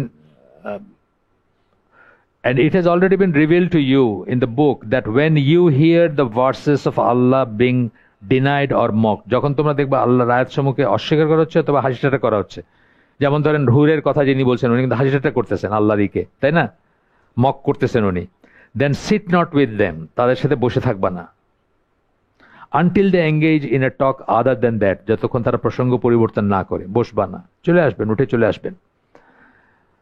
কিন্তু আপনি যদি তাদের সাথে থাকেন, ব্র্যাকেটে এটা, but if you stayed with them, bracket তারপরে বলতেছেন certainly in that case you would be like them, আপনি তাদের একজন হয়ে যাবেন। যেই জন্য আমরা বললাম যে যেসব সাহাবীরা অংশগ্রহণ করেন নাই কিন্তু বসে বসে শুনছেন, প্রোটেস্ট করেন নাই, আল্লাহ তাদেরকেও একই ব্র্যাকেটে ঢুকাইছেন। এখানেও কিন্তু তাই বলতেছেন যে যদি আপনি বসে থাকেন, certainly in that case you would be like them, আপনি তাদের মতো হয়ে যাবেন। Surely Allah will collect the hypocrites and disbelievers all together in hell, Allah মোনাফিকদের এবং কাফেরদেরকে একত্রে জমা করবেন জাহান্নামে। আচ্ছা, এরপরে সূরা মুতাফফিফিন এর 29, 30, 31, 32, 33, 34, 35, 36 অনেক কটা আয়াত একসাথেই করছেন, আমি সব কটা পড়বো না, আমি শুধু মানে ইম্পর্টেন্ট অংশটা পড়বো যেটা এটার সাথে করা। তো বলতেছেন যে verily during the worldly life those who committed crimes, মুজরিম যারা, কোরআনের ভাষায় মুজরিম আছেন একটা কথা শুনছেন না, মুজরিম কথাটা কোরআনে অনেক জায়গায় ব্যবহার হয়েছে। মুজরিম যারা, they crimes used to laugh at those who believe, বিশ্বাসীদের নিয়ে তারা হাসি ঠাট্টা করতো, যেগুলো আমি বললাম সেগুলো সব করতো। মানে অনেক ধরনের হাসি ঠাট্টা আছে আপনার, এগুলা ওই আমেরিকান কিছু শো আছে, কিছু চরম ইসলাম বিদ্বেষী লোকজন আছে না, হ্যানিটি বলে এক লোক আছে না, এসে ফক্স ফক্স নিউজের এই লোক যেমন একদম, ওনার নামটা আমি ভুলে গেলাম, আঞ্জুম কিছু একটা, ইউকেতে থাকেন, একটু একটু একটু আপনার কি বলে চরমপন্থী আছে, ইনক্লাইনেশন আছে ওনার, কি আঞ্জুম জানি, সামথিং আঞ্জুম। তো তার সাথে একটা কথাবার্তা হইতেছিল, একদম ওপেনলি এসওবি বললো আর কি তাকে, সান অফ এ বিচ। এবং এবং এই শোটা যদি ধরেন কোনো মুসলমান এনজয় করতেছে, তার সমস্যা আছে না? কেউ যদি এনজয় করে বা এটার সাথে একমত পোষণ করে বা ওইখানে থাকে, যে আয়োজনে এটা হচ্ছে, যদি একটা লাইভ হয়, ধরেন লাইভ হয় না অনেক সময়, বসে আছে একটা কোনো শোতে বা ইসে। তো যাই হোক, আপনার মুতাফিফিনের আয়াতটা বলতেছেন, নিশ্চয়ই যারা মুজরিম, তারা যারা বিশ্বাসী তাদেরকে নিয়ে হাসিটা করতো, হাসতো তাদেরকে নিয়ে। যখনই তারা তাদের পাশ দিয়ে যাইতো, একজন একজনের চোখ দিয়ে ইশারা করতো। আমরা দেখেন না, সমাজে করে না, ধরেন আপনি একটু কালকে পর্যন্ত আপনি জিন্স টি শার্ট পরছেন, আজকে হঠাৎ আপনি পাঞ্জাবি বা তোপ পরছেন, পাজামা পরতে শুরু করছেন কাইটটা, তো একজন একজন বলতেছে দেখো, মানে এরকম করে না, মানুষ করে তো, এটাই বলতেছেন, আল্লাহ বলে দিচ্ছেন এটাই, উইঙ্ক, চোখের ইশারা করতেছে আর কি। whenever they pass by them used to wink one to another in mockery, হাসিটা করতো তাদের নিয়ে। আর আমি মাঝখানটুকু না পড়ে শেষের টুকু চলে যাচ্ছি, আয়াতগুলার অনেক কটা আয়াত তো, সময় সাশ্রয়ের জন্য চলে যাচ্ছি শেষের কটা, লাস্টের দিকে কি বলতেছেন, বাট দিস ডে, কিয়ামতের দিন, আজকের দিন, those who believe will laugh at the disbelievers, যারা বিশ্বাস করে তারা কাফেরদের নিয়ে হাসিটা, কাফেরদের উপর হাসবে, মানে কাফেরদের নিয়ে হাসবে, কাফেরদের পরিণতি দেখে, অবস্থা দেখে হাসবে। অন হাই থ্রোনস, উঁচু আসনে, সিংহাসনের মতো উঁচু আসনে হেলান দিয়ে বসে থাকবে তারা। লুকিং অ্যাট অল থিংস, সবকিছু দেখবে তারা, দেখতে থাকবে কি করতে হইতেছে চারিদিকে। তারপরে লাস্টে আল্লাহ বলতেছেন, are not the disbelievers paid fully for what they use to do, কাফেররা কি তাদের যা করতো সেটার পুরোপুরি প্রতিদান পায় নাই, মানে জাহান্নামের কথা বলতেছেন, জাহান্নাম পায় নাই, পাইছে সেটা। তো এটা আমরা বুঝলাম যে ডিরেক্টলি অথবা ইনডিরেক্টলি ইসলাম বা ইসলামের কোনো কিছু নিয়ে যে মজলিসে, যে সমাবেশে হাসি ঠাট্টা করা হয়, সমালোচনা করা হয়, বিদ্রুপ করা হয়, সেখানে আমরা বসবো না, সেটার অংশ হব না, আমরা সেখান থেকে উঠে চলে আসব। এরপরে 7 নাম্বারটা কি, কারেন্ট গেল নাকি? না, কিসের আওয়াজ এটা? কারো ডিভাইসের আওয়াজ? আচ্ছা, এটা তো মসজিদে তো এত বলার পরে আমরা বন্ধ করতে পারি না। ইসলামিক গানের সুর বাইজে উঠবে রমজানের ওই রোজার শেষে এলো খুশির ঈদ, মনে হয় এটা মানে সেমি জায়েজ আর কি, মানে অ্যাটলিস্ট তো একটা ইসলামিক গানের সুর বাজছে। কামাল আতাতুর্ক নাকি মসজিদের ভিতরে পিয়ানো ঢুকাইতে চাইছিলেন। চার্চে পিয়ানো আছে, মসজিদে নাই কেন? কি সমস্যা? মসজিদেও থাকবে। পারেন নাই। অনেক কিছু করতে পারছেন উনি, হিজাব ব্যান করছেন, দাড়ি ব্যান করছেন, কিন্তু এইটা পারেন নাই। তুরস্কের ভাষায় মানে আমরা আলহামদুলিল্লাহ রাব্বিল আলামিন বলি না, তা আপনি বলবেন অনন্ত অসীম প্রেমময় তুমি, বিচার দিনের স্বামী, মানে এইটা দিয়ে আপনি এখন নামাজ পড়বেন, এটাও চেষ্টা করছেন, কিন্তু মিউজিকটা জুত করে ঢুকাইতে পারেন নাই। এখন দেখেন সেই মিউজিক এখন মানে আপনি বয়ে নিয়ে গিয়ে করতেছেন আর কি, বাজাইতেছেন ওইখানে, একটু হোক, 1 লাইন হোক, 2 লাইন হোক, বাজতেছে তো। অনেক বলার পরে আমি দেখছি যে এটা বন্ধ করা যায় না। আর মিউজিকের তো কিছু মনে করেন না অনেকে, সেটাও আরেকটা ব্যাপার আছে, মানে সেটা তো কিছু মনেই করেন না। তো যাই হোক, এইবার একটা হচ্ছে 7 নম্বর তন্ত্র মন্ত্র জাদু টোনা যা কিছু আছে এটার আন্ডারে যা কিছু পড়ে, ব্ল্যাক ম্যাজিক, ঝাড়ফুঁক, মানে যেটা অফকোর্স সুন্না, রুকিয়া সুন্না না, তার বাইরে যেটা ঝাড়ফুঁক, বা আমি বলি যে টিপিক্যালি ঢাকায় দেখেন ওই চানখারপুলের এদিকে আগে ছিল বাটি পড়া, লাঠি পড়া, আয়না পড়া, মানে আপনার কিছু একটা চুরি গেছে, আপনি গিয়ে আয়না পড়া, আপনারা দেখাই দিবে কে চুরি করছে, তারপরে বাটি পড়া, চালান দিবে, বাটি গিয়ে কারো ধরবে, এইসব ছিল এখানে, মানে বেশ অ্যাডভার্টাইজ করে করে হইতো। এখন তো আসলে ওই শেখ হাসিনা বার্ন ইউনিটটা হওয়ার পরে ওই ওই জায়গাগুলো তো আর নাই, ওই তো সব উচ্ছেদ হয়ে গেছে বোধ হয়, ওই এখানে বসার জায়গা নাই আর কি, বসবে কোথায়? আর এখানে হয়ে গেছে না ওই যে হানি ফ্লাইওভারের ব্যাপার স্যাপার, তারা বেচারাদের মানে ব্যবসা গেছে আর কি, কিন্তু এটা ছিল খুব রমরমা ব্যবসা ছিল, লাঠি পড়া, বাটি পড়া, আয়না পড়া, 3টা। তো এই ধরনের জিনিস, তন্ত্র মন্ত্র জাদু টোনা, কাউকে বান মারা কিন্তু রিয়েল, মানে এটা যে আনরিয়েল তা না, রিয়েল, কিন্তু এটা কুফরি জিনিস। বানমারা রিয়েল, এটা যেন মুসলমান হইতে হয় না। আফ্রিকাতে খুব প্রচলিত ভুডু বলে ওরা, খুব প্রচলিত ব্ল্যাক ম্যাজিক আছে। আপনার একটা হাড্ডি টুকরা নিয়ে কি কি সব পড়বে, তারপর একটা সুইচ নিয়ে ওইখানে ফুটাবে, ওই যার কথা বলতেছে যারে, তার মানে হার্টে ওইটা গিয়ে লাগবে আর কি, এরকম আছে। এবং খুব কমন প্র্যাকটিস আর কি আফ্রিকাতে। আমি ঘানিয়ানদের সাথে সেল করছি, ঘানিয়ানরা আমারে বলছে তাদের ওখানে খুব খুব কমনলি চলে আর কি এই জিনিসটা, যে যারে পারতেছে করতেছে আর কি। এটা ব্ল্যাক ম্যাজিক আর কি, এটা কিছু মনে করে না তারা। এই সমস্ত জিনিস যে করবে তার তো ইমান থাকবে না, যে করাবে তারও ইমান থাকবে না। করাবে বলতে যে তার কাছে যাবে, সাহায্যের জন্য যাবে। অনেক সময় কিন্তু আমাদের কমন যারা, আমরা কমনার সাধারণ মানুষ যারা, আমাদের যখন একটা সমস্যা হয়, আমরা অনেক সময় স্টার্টলড হয়ে যাই, দিশেহারা হয়ে যাই, কি করব। যেমন সেই দিন সৌদি আরব থেকে এক লোক আমাকে ফোন করছেন, ওনার বোনের জামাই হয় সম্পর্কে, তার মেয়েটা হঠাৎ করে উল্টা পাল্টা বলতে, প্রথম কথা হলো যে অনেকক্ষণ কথা বলে না, যখন কথা বলছে তখন উল্টা পাল্টা কথা বলছে। আমাকে উনি পাঠাইছেন, এই না ভিডিও ঠিক না, অডিও পাঠাইছেন। তা আমি শুনতেছি যে কোন একজনটা ডাকছেন হুজুর, সে বোধহয় তাকে মারতেছে বা কিছু একটা করতেছে, সে চিৎকার করতেছে, বলতে যাবি না, বলে হ্যাঁ যাবো যাবো, মানে অন্যরকম একটা ভয়েসটাই চেঞ্জ আর কি, অন্যরকম লাগে শুনলে। আপনি বুঝবেন যে এটা কোনো নর্মাল মানুষের নর্মাল কথাবার্তা না আর কি। তো এইরকম একটা সিচুয়েশনে যদি আপনি রিয়েলি পড়েন, আপনার হয়তো তখন ওই মানুষ বলে না যে ডুবন্ত মানুষ খড়কুটে ধরে, আপনি তখন সামনে যা পাবেন সেটারতেই যাবেন আর কি, বা সেটার কাছে চলে যাবেন। এই করতে গিয়েও কিন্তু অনেকে কুফরিতে জড়ায় পড়ে, কারণ আপনি যার কাছে যাচ্ছেন সে যেভাবে ট্রিটমেন্টটা করতেছে সেটা কুফরি বেস ট্রিটমেন্ট করতেছে। সে হয়তো করতেছে না, রুকিয়া ওইভাবে করতেছে না, বা যে সুন্নাহ রুকিয়া সেটা করতেছে না। দ্যাট রিমাইন্ডস মি যে আপনারা কতগুলো আমল যদি করেন তাহলে ইনশাআল্লাহ আপনাদের এগুলো দরকারই হবে না। একটা হচ্ছে যে সকাল সন্ধ্যার যে দোয়াগুলো আছে সেগুলা, তারপরে এছাড়াও বাচ্চাদের ব্যাপারে আয়াতুল কুরসি পড়ে তাদের হাতের এসে ফু দিয়ে তাদের মাথায় হাত বুলায় দেওয়া, এটা একটা। টয়লেটের দোয়াটা সবসময় বলি, আবারও বলতেছি, আমরা অনেকেই ব্যাক অফ আওয়ার মাইন্ড আছে যে আমরা তো শহরে থাকি, লাইটের ভিতরে থাকি, এখানে টয়লেটে কি সমস্যা হইতে পারে, না এখানে টয়লেটের সমস্যা হইতে পারে, হইছে আমরা জানি, এবং হইতে পারে। একটা এই যে ওনার নাম হলো মনসুর রাকি, এই যে মানিকগঞ্জে একটা মসজিদের উনি কি বলে খতিব, এবং একটা স্কুল টুলে দিয়েছেন বোধহয়, ওনাকে আমি মাঝে মাঝে কোথাও পাঠাইছি। অথবা আপনার ওই যে আরেকজন আছেন ওই জুবায়ের, ইসের টঙ্গিতে থাকেন, ওনাদেরকে কখন তো মনসুর একদিন আমাকে বলতেছেন যে গুলশান এলাকায় কোন একটা বাসায় গেছেন, ওই বাসায় 6 জন মহিলা, শুধুমাত্র বয়স্ক মহিলা যিনি মানে মা বা দাদি যিনি, উনি ছাড়া কাজের মানুষ সহ বাকি সবাই ইনফেক্টেড ওই ওনাদের টয়লেট থেকে। এইটা তো আমরা চিন্তাই করি না যে শহরে আসি, বাতি জ্বলতেছে চারিদিকে ফকফকা, এখানে টয়লেটে সমস্যা আছে দেখে আপনাকে এটা বলা হয়েছে। ইভেন আমি বলি যে একটা টুথব্রাশ নিয়ে আসছেন, আবার একটা পেস্ট লাগাইতে গেছেন, আরেকবার পড়ে ঢুকবেন আর কি। এই পর্যায়ে করা উচিত এটা, মানে আমি বলছি এগুলো থেকে বেঁচে থাকার জন্য। তাহলে দেখবেন যে আপনার এই প্রয়োজনই ইনশাল্লাহ হবে না। সকাল সন্ধ্যার দোয়া পড়বেন, এই যে টয়লেটের এই আমলটা করবেন।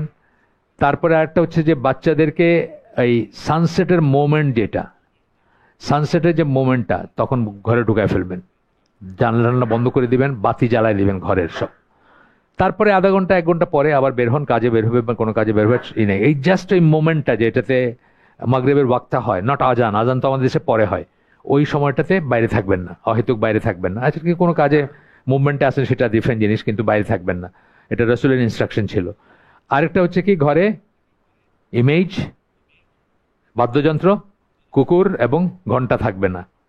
এই কতগুলো কমন জিনিস করলে দেখবেন আপনার এগুলোর দরকার হচ্ছে না, এগুলোর প্রয়োজন হচ্ছে না।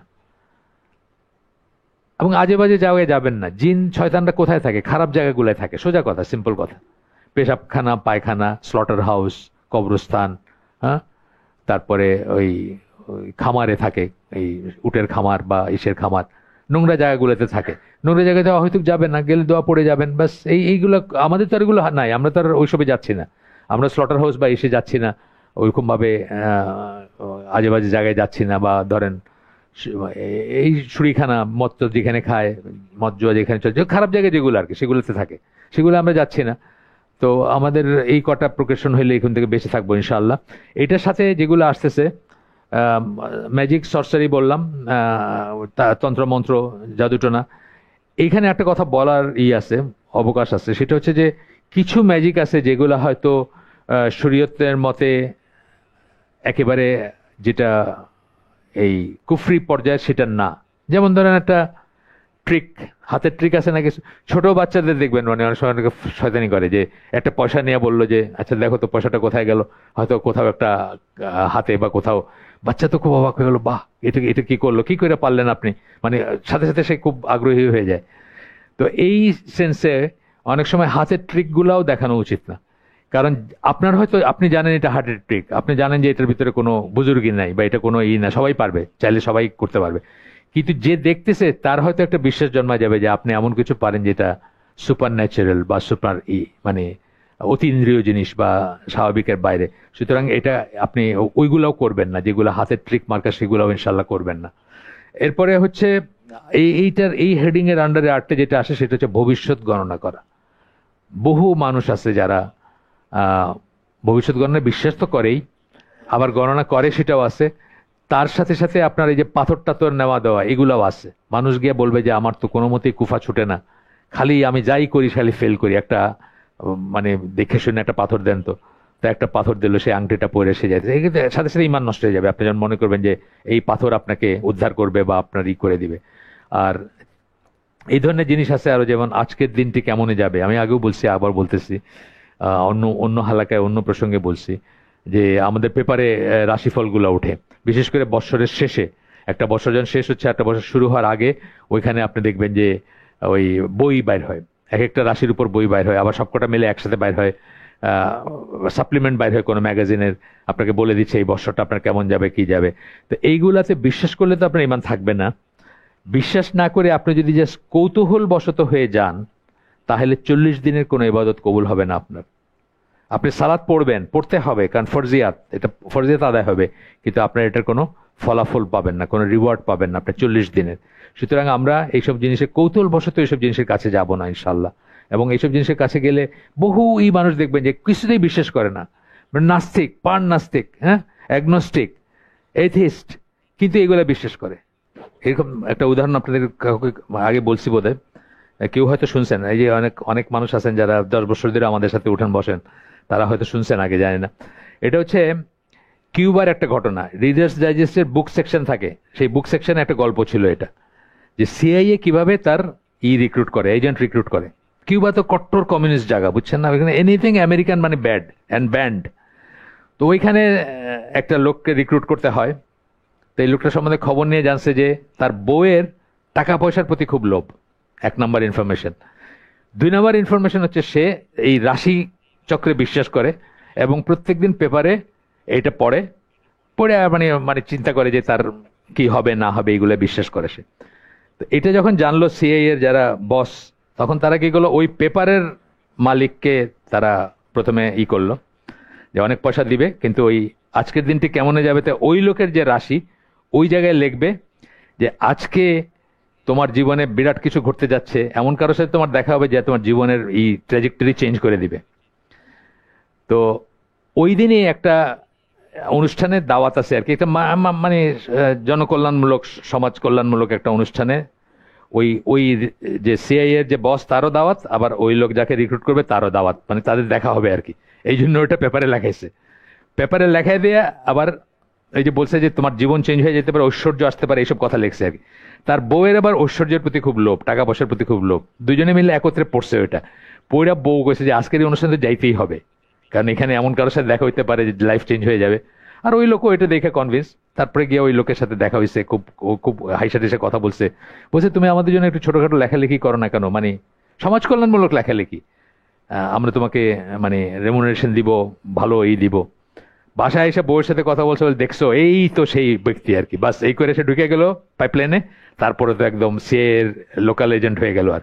তো এইগুলো আছে আর কি সাইডে, যে এইসব দেখার বিপদ বা আর কি। আপনার জিনিস একটা জিনিস হয়তো কাকতালীয়, কিন্তু আপনি মনে করবেন যে এটা এটার জন্য হয়েছে বা এটা ওটার জন্য হয়েছে, প্রত্যেকটা জিনিস আপনাকে শিরক এবং কুফরের দিকে নিয়ে যাবে, আপনার ইমান নষ্ট হয়ে যাবে।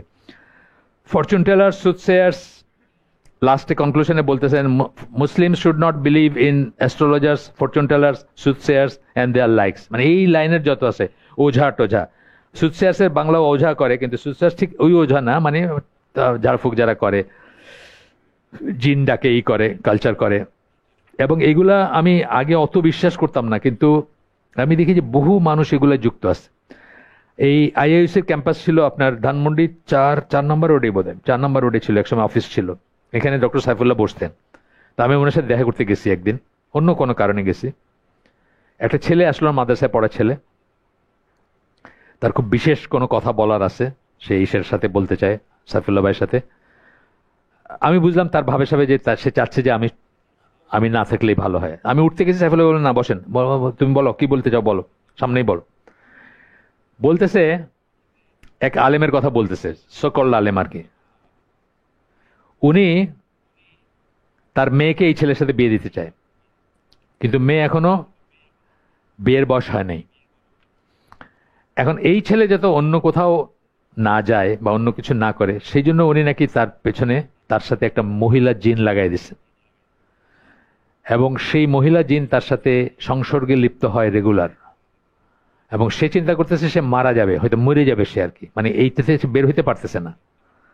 সেই জন্য সে আল্লাহ ঈশের কাছে আসছে, ডক্টর সাইফুল্লাহর কাছে আসছে। উনি তো ঝাড়া দিলেন বকা একটা, মানে কিন্তু উনি জিনিসটা অস্বীকার করেন নাই। অস্বীকার বলতে মানে জিনিসটা ইটস পসিবল আর কি, এটা পসিবল। কিন্তু এটাও মনে রাখবেন, মানে এগুলার আরেকটা সাইড বলতেছি আমি, যে আরেকটা সাইড যেটা হয়তো অনেকে রিয়েলাইজ করে না, এটাও হয়। কিন্তু জিন হিউম্যান বিং রিলেশন হয়, এবং সেই রিলেশনে কিন্তু রীতিমতো পজিটিভ মাইরেই ফেলবে আপনাকে, এরকম ব্যাপারও হয়। তো এগুলো থেকে ইনশাল্লাহ বেঁচে থাকবেন। এগুলো সবই অ্যান্টি গড এলিমেন্ট, অ্যান্টি আল্লাহ এলিমেন্ট, অ্যান্টি ইসলাম এলিমেন্ট। এগুলার ধারে কাছেও আমরা যাব না, এবং কথায় কথায় আমরা এর তার কাছে এটা করেন ওটা করেন তদবিরের জন্য যাব না। আমরা ধৈর্য ধারণ করব। আমরা একটা রুকিয়ার বই কিনতে পারি সবাই, সেলফ রুকিয়া তো করতে পারি আমরা। সেলফ রুকিয়া তো কোনো দোষের কিছু না। রুকিয়া চান যদি আপনি কারো কাছে যদি রুকিয়া রিকোয়েস্ট করেন, তাহলে আপনি ওই 70,000-এর ভিতরে ইনক্লুডেড হবেন না। যারা বিনা হিসাবে জান্নাতে যাবেন তাদের ভিতরে আপনার থাকা হবে না, যদি রুকিয়া চান কারো কাছে। কিন্তু সেলফ রুকিয়া করতে তো কোনো সমস্যা নাই। একটা রুকিয়ার বই সবাই কিনতে পারেন, ঘরে রাখতে পারেন। আগের থেকে প্রোয়েক্টিভ, আগের থেকে জানিয়ে রাখলেন যে কি কি করলে আপনি এটা থেকে বেঁচে থাকবেন বা এটা আপনার হবে না। আমার প্রোয়েক্টিভ হওয়াটা সবচেয়ে ভালো না, মানে রিয়েক্টিভ না হয়ে প্রোয়েক্টিভ হওয়া তো ভালো। আগেই আমি যেগুলো বললাম, আমি তো অল্প কটা বলছি, এরকম আরো জিনিস আছে যেগুলো থেকে আপনি দূরে থাকলে ইনশাল্লাহ আপনার কোনোদিন কোনো সমস্যা হবে না। আমার ধরেন নেক্সট অফ কিন যারা, এক স্টেপের, কোনোদিন আমি কোনো সমস্যা শুনি নাই কারো। এক স্টেপ আমার বোন, আমার ভাইরা, তাদের বাচ্চারা, তাদের কোনোদিন কোনো সমস্যা শুনি আমি। কিন্তু অন্যদের যে সমস্যা আছে আমি জানি, আছে যে এটা জানি, আমি নিজে দেখছি সেটা। এখানে একটা ছোট্ট কথা বলে দেই, কোথাও আপনি যদি রুকিয়া করতে গেছেন বা কারো কাছে সাহায্যের জন্য গেছেন, সে যদি আপনার মায়ের নাম জিজ্ঞেস করে, তাইলে বুঝবেন যে সে জিন কালচার করে। এটা একটা ইন্ডেক্স। কিন্তু আপনাকে জিজ্ঞেস করতেছে আপনার মায়ের নাম কি, তখন বলবেন যে না, এখানে তো করা যাবে না, মানে সে জিন দিয়ে কিছু করবে, মানে তার জিন কালচার করে করবে। আচ্ছা, গেল, শেষ। আমরা কি আরেকটা পয়েন্ট ধরবো? আচ্ছা, একটা পয়েন্ট ছোট্ট করে ধরে যাই। এখানে যে বোঝার ব্যাপার যেটা, সেটা হচ্ছে কি, this topic or question is actually one of the most important. আমরা 3 নম্বর খুতবাটায় আসছি, আমরা বলছি না 3টা জুমার খুতবা, 2 নম্বর শেষ হয়েছে, 3 নম্বর খুতবায় আমরা প্রবেশ করলাম। আজকের দিনে তো শেষ হবে না, আরেকদিন লাগবে ইনশাল্লাহ। তো সেটাতে বলতেছেন যে this topic or question is, যেটা আমরা পড়তেছি এখন, ইমান বিনষ্টকারী বিষয়, ইসলাম বিনষ্টকারী বিষয়, নওয়াকিদুল ইসলাম, অনেক নাম, যেরকম নামই বলেন আপনি, is actually one of the most important in our lives. It can save us from being sent to the hellfire forever. চিরকাল জাহান্নামে যাওয়ার থেকে এটা, এই জ্ঞান যদি থাকে আপনাকে, এর জ্ঞান রক্ষা করতে পারে। কেন বলতেছেন? কারা চিরকাল জাহান্নামে হবে? যারা কাফের হয়ে যাবে। তাহলে আমরা যদি কাফের হয়ে মৃত্যুবরণ করি, তাহলে চিরকাল জাহান্নামে হওয়ার একটা পসিবিলিটি চলে আসলো। সেটা যেন না হয়, সেটা থেকে আমাদের রক্ষা করতে পারে, এই জন্য এই টপিকটা মোস্ট ইম্পর্টেন্ট। কিন্তু আমাদের দেশে এটা কখনো পড়ানো হয় না। আমি এই দেশে বড় হয়েছি, আমাদের ইসলামিয়াত ছিল, আমাদের হুজুর রেখা দিন শিখাইছেন, মানে আল্লাহ যেটুক তৌফিক দিয়েছেন সেটুক শিখাইছেন, নামাজ শিখাইছেন, রোজা শিখাইছেন, উজু শিখাইছেন। কিন্তু এই সমস্ত প্রসঙ্গ কোনোদিন আসে নাই। কোনো ওয়াজে বলেন বা কোনো ডিসকাশন হয় না। মিলাদ, আমাদের সময় কিন্তু মিলাদ হইতো, মিলাদে আবার একটা বয়ান হইতো পয়লা দিকে, বয়ান টান করে তারপরে এক সময় খাড়ায় ইয়ানবী সালাম আলাইকা শুরু হইতো। তো এই বয়ানগুলোতেও কিন্তু আমি কোনোদিন এই ধরনের কোনো টপিকই শুনি নাই, এইসব টপিক কোনোদিন আসে নাই। এইটা একটা, এবং আল ওয়ালা ওয়াল বারা একটা বলি, এই ভূমিতে আমি কোনোদিন এগুলো আলোচনা শুনি, এখনো শোনা যায় না। কিন্তু এখনো আমাদের এই ধরনের যারা আছে, যারা এই ধারার দিন প্রিচ করেন, তারা ছাড়া অন্য জায়গায় কিন্তু এখনো খুব একটা শুনি না আমি এইসব। আচ্ছা, এরপরে বললেন যে আমরা এই পর্যন্ত কি কি পড়ছি ওটার একটা দিছেন, সামারি দিছেন। আহ, তারপরে বলতেছেন বাকি যেগুলো আছে তার ভিতরে এইটা শুরু করে আমরা আগামী দিনের জন্য রেখে দিব। সেটা হচ্ছে যে is giving of complete support and love to the disbelievers and helping them against the believers. আপনার ভালোবাসা, আপনার সাপোর্ট কাফেরদেরকে দিলেন, তাদের প্রতি আপনার আনুগত্য থাকলো, মুসলমানদের এগেনস্টে তাদের প্রতি আনুগত্য, এবং মুসলমানদের বিরুদ্ধে তাদেরকে আপনি সাহায্য করলেন কোনোভাবে। আফগানিস্তানে করছে না? এই যারা প্লেনে চড়তে গিয়ে মরে গেল, এরা কারা? যারা তাদের দালালি করছে, তাদেরকে সাহায্য করছে, এখন বুঝছে যে এখন তো আর উপায় নাই, প্লেনের উপরে পাখায় জুইলা গিয়ে পড়ে মরে গেল। সেই শ্রেণীর মানুষরা আসতেছে এখানে। সব দেশে কিন্তু দালাল আছে, দালাল সবসময় থাকেই। আফগানিস্তানে যেমন আছে, ইরাকে ছিল, সিরিয়ায় ছিল, সবখানে কিন্তু কাফেরদের দালাল থাকবে। তারা পথ দেখায় নিয়ে গেছে, এই ঘরে মারো, ওই ঘরে মারো, এরকম করছে। আমাদের এখানে যে এরকম মুক্তিযুদ্ধের সময় লোকাল মানুষের পথ দেখাই দিছে না, যে এই ঘরে এই আছে, মুক্তিবাহিনী আছে, ওই ঘরে আছে, সেম জিনিস থাকে, সবখানেই থাকে। তো এই কথাটা বলতেছেন যে এই দিস ইজ নোন অ্যাজ আত্তাওয়ালি and is a type of কুফর। এটা হচ্ছে একটা কুফর, একটা কুফর আর কি। আমাদের দেশে বহু মানুষ আছে না, যাদের আনুগত্য, যাদের সাপোর্ট কাফেরদের প্রতি আছে না, বয়ে বয়ে নিয়ে গিয়ে আমাদের ইনফরমেশনগুলো কাফেরদের দেয়, এরকম মানুষ আছে না? কাফেরদের হয়ে কাজ করে মানুষ আছে না? যেই জন্য আমাদের এখন এত ডিফিকাল্ট টাইম যাচ্ছে। এমন দেখতেছেন যে এভরি আদার পার্সন কাফেরের দালাল, মুশরিকের দালাল, কাফেরের এজেন্ট, মুশরিকের এজেন্ট, তাই না? আমাদের খুব কঠিন সময় যাচ্ছে না এখন? যেদিকে তাকান আপনি দেখবেন যে আরে এও তো দেখি ওইরকম, ও তো দেখি এরকম, এও এরকম। অকল্পনীয় একটা ব্যাপার মুসলমানদের জন্য। তো এই ইসে আপনি ইসলাম, আপনার ইমান ভঙ্গ হয়ে যাবে। এখানে সূরা মায়েদার 51 নম্বর আয়াত কোট করতেছেন, O you who believe, take not the Jews and Christians as protectors and helpers. ইহুদি এবং খ্রিস্টানদেরকে আউলিয়া হিসাবে গ্রহণ করো না। প্রোটেক্টার্স, হেল্পার্স দুইটা কথার মিলিতই হচ্ছে আউলিয়া, মানে প্লুরাল, সিঙ্গুলার হচ্ছে ওয়ালি। They are but protectors and helpers of one another. তারা একে অপরের আউলিয়া। আপনি দেখেন যেখানে ইহুদিদের ব্যাপার আছে, খ্রিস্টানরা সাপোর্ট করতেছে, যেখানে মুসলমান নিধনের ব্যাপার আছে, সকল খ্রিস্টান একসাথে, কিন্তু সবাই। ইউকের সাথে আমাদের কি হয়েছে? কিছুই হয় নাই। কিন্তু আমেরিকা যেখানে যেখানে মুসলমানদের মারতেছে, ইউকে অটোমেটিক্যালি সেটাকে সাপোর্ট করতেছে, বা কানাডা করতেছে, বা ফ্রান্স করতেছে, বা যারা। And if any among you take them as protectors and helpers, তোমাদের ভিতর কেউ যদি তাদেরকে আউলিয়া হিসাবে গ্রহণ করে, মুসলমানদের বলতেছেন আল্লাহ, then surely he is one of them. কত কঠিন কথা। আমরা একবার চিন্তাও করি না যে আমরা কি করতেছি, কোথায় করতেছি, কি করতেছি। Verily Allah guides not those people who are wrongdoers. আল্লাহ জালিমদেরকে পথ দেখান না বা পথ নির্দেশনা দেন না। এখান থেকে আমরা আগামী দিন পড়বো সুবহানাকা আল্লাহুম্মা বিহামদিকা আশহাদু আল্লা ইলাহা ইল্লা আনতা আস্তাগফিরুকা ওয়া আতুবু ইলাইক। আমরা যা শুনলাম তার ভিতরে ভালো কিছু শুনে থাকলে সমস্ত প্রশংসা আল্লাহর, আলহামদুলিল্লাহ। খারাপ কিছু শুনে থাকলে সমস্ত ব্যর্থতা আমার, এবং সেটা শয়তানের তরফ থেকে। আল্লাহ আমাদেরকে তৌফিক দিন, যা ভালো শুনলাম তার উপর আমল করার। আসসালামু আলাইকুম ওয়া রাহমাতুল্লাহি ওয়া বারাকাতুহু।